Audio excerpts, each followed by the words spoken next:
जय हिंद। स्वागत है आपका हमारे YouTube चैनल पे। दोस्तों आज हम आपके लिए फिर से लेके आए हैं हिस्ट्री का चैप्टर नंबर 2 राजा, किसान और नगर, आरंभिक राज्य और अर्थव्यवस्था। दोस्तों आज हम फिर से आपके लिए लेके आए हैं 25 मल्टीपल चॉइस क्वेश्चन, जो कि बहुत ही इंपॉर्टेंट है और इसमें पिछले साल का भी कुछ पूछे गए प्रश्न को शामिल किया गया है। और दोस्तों ये वादा है आपसे मेरा कि किसी भी शासक का वंश आपको रटाना नहीं पड़ेगा। चलिए दोस्तों वीडियो को करते हैं शुरुआत। तो आज का पहला क्वेश्चन देखते हैं।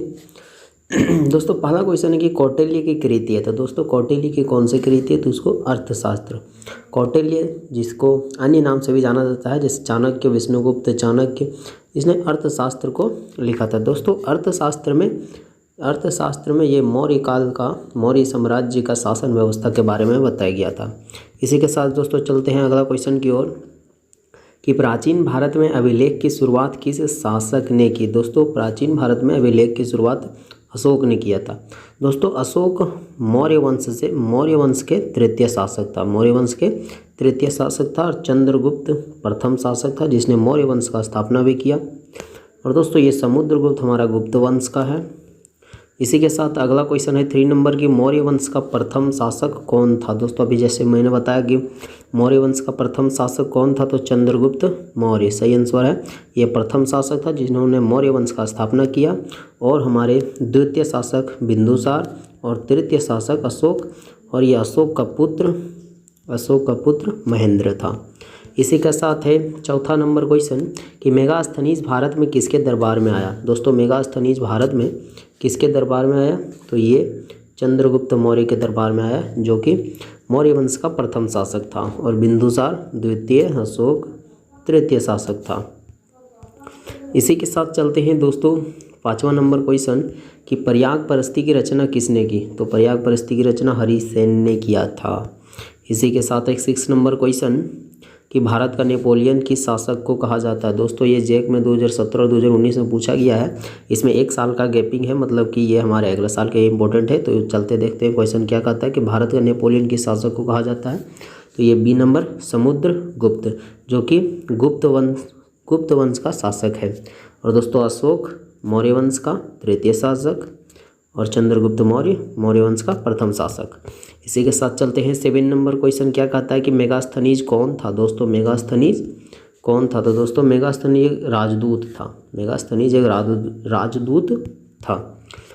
क्वेश्चन नंबर 8 है कि फाहियान किसके शासनकाल में भारत आया था? दोस्तों ये 2016 में पूछ चुका है जेक में कि फाहियान चीनी यात्री भारत किसके शासनकाल में आया था? दोस्तों ये चंद्रगुप्त द्वितीय के शासनकाल में भारत आया था, जिसको विक्रमादित्य, दोस्त ध्यान दीजिएगा दोस्तों, चंद्रगुप्त द्वितीय को विक्रमादित्य भी कहा जाता है।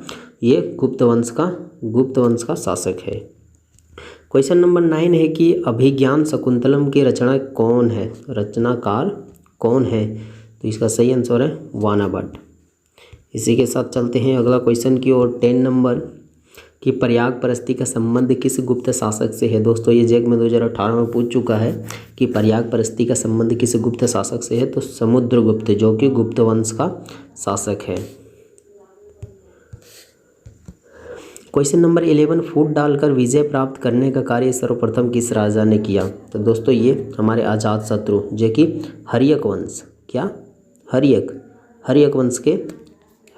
के शासक हैं, जो कि हर्यक वंश के दूसरा शासक है। कितना दोस्तों? दूसरा शासक है। और अशोक हमारा मौर्य वंश का तृतीय शासक, समुद्रगुप्त ये गुप्त वंश के हैं। इसी के साथ चलते हैं 12 नंबर क्वेश्चन के तक्षशिला विश्वविद्यालय कहाँ स्थित है? तो दोस्तों तक्षशिला विश्वविद्यालय पाकिस्तान में स्थित है।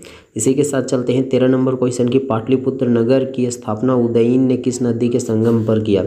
दोस्तों पाटलिपुत्र का स्थापना, सबसे पहला क्वेश्चन ये बनता है कि किसने किया? तो उदयीन ने किया। कौन किया? उदयीन ने। उदयीन हर्यक वंश का तीसरा शासक था। हर्यक वंश का तीसरा शासक था जिसने पाटलिपुत्र का स्थापना किया और गंगा नदी, सोन नदी और पुनपुन नदी के इन सभी के संगम पर किया। इसका दोस्तों सही आंसर है डी नंबर। इसी के साथ चलते हैं 14 नंबर क्वेश्चन की इंडिका की रचना किसने की? दोस्तों इंडिका की रचना मेगास्थनीज ने किए थे। इसी के साथ चलते हैं 15 नंबर क्वेश्चन कहता है किस शिलालेख से अशोक द्वारा कलिंग विजय का पता चलता है? दोस्तों 13वां शिलालेख। कौन सा? 13वां शिलालेख से अशोक द्वारा कलिंग विजय का पता चलता है। क्वेश्चन नंबर 16 कहता है अपने स्वयं के खर्चे से सुदर्शन झील का मरम्मत किसने करवाई। दोस्तों अपने स्वयं के खर्चे से सुदर्शन झील का मरम्मत स्कंदगुप्त ने करवाए थे, जो कि गुप्त वंश के शासक थे। हमारा ये अशोक है, वो मौर्य वंश का तृतीय शासक। ठीक है दोस्तों अक्सर जो रहता है वो ये गुप्त वंश का लास्ट में ये गुप्त रहता है, तो उससे पता चल जाता है कि इस वंश से। अगला है 17 नंबर क्वेश्चन कि कनिष्क का राज्यरोहण कब हुआ था। दोस्तों राज्यरोहण मतलब कनिष्क का राज्यरोहण कब हुआ था, तो वो 78 ईस्वी में हुआ था।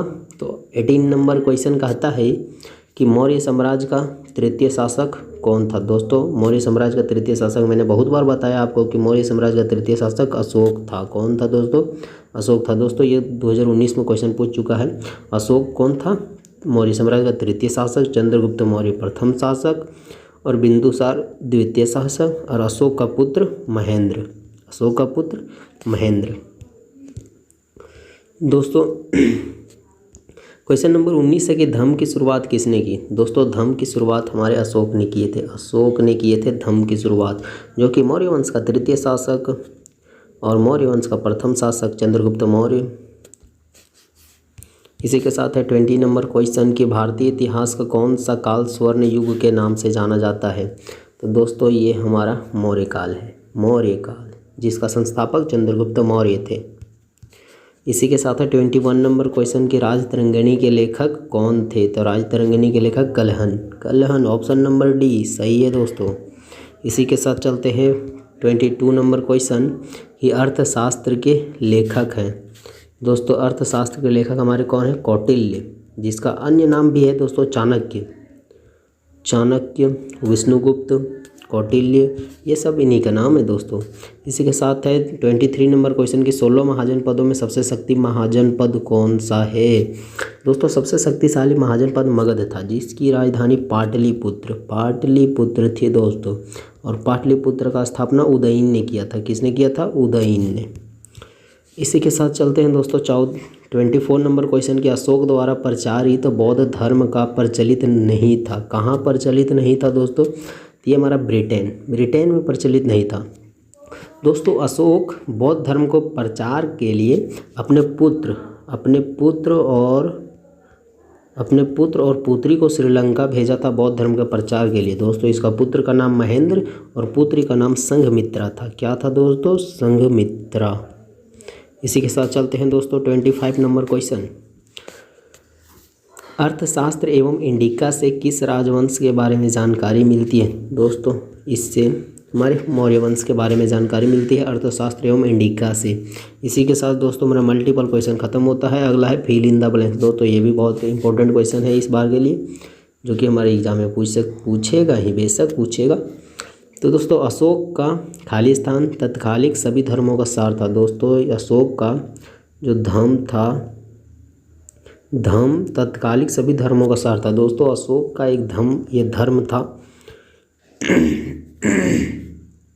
27 नंबर क्वेश्चन दोस्तों कहता है कि मौर्य वंश का सर्वप्रथम महान शासक था। तो मौर्य वंश का सर्वप्रथम महान शासक कौन था दोस्तों, अशोक दोस्तों बहुत ही महान शासक था, मानो या न मानो। क्वेश्चन नंबर 28 है कि सम्राट अशोक के अभिलेख खाली स्थान लिपियों से मुद्रित है। दोस्तों सम्राट अशोक के जो अभिलेख है वो कौन से लिपि से मुद्रित है। तो दोस्तों 2 लिपि था, ब्राह्मी और खरोष्टी। दोस्तों इसमें इस टाइप से भी क्वेश्चन पूछता है कि अशोक के अभिलेख में प्रयोग 2 लिपियों का नाम लिखे, तो ब्राह्मी और खरोष्ठी लिपि। इसी के साथ है 29 नंबर क्वेश्चन की कलिंग युद्ध खाली स्थान ईसा पूर्व में हुआ था। तो दोस्तों कौन सा ईसा पूर्व में होता था, तो 261 ईसा पूर्व में कलिंग का युद्ध हुआ था। दोस्तों 13 नंबर क्वेश्चन है लास्ट नालंदा विश्वविद्यालय की स्थापना ने की। दोस्तों नालंदा विश्वविद्यालय का स्थापना स्कंदगुप्त ने किया था। दोस्तों स्कंदगुप्त ने किया था। दोस्तों आज का वीडियो दोस्तों इतना ही तक। वीडियो अगर पसंद आए तो लाइक करना, शेयर करना, दोस्तों चैनल को सब्सक्राइब करना नहीं भूलना और अपने वीडियो को अपने दोस्तों का शेयर करें। धन्यवाद दोस्तों, चैनल को सब्सक्राइब कर दें प्लीज़। धन्यवाद दोस्तों, जय हिंद जय भारत।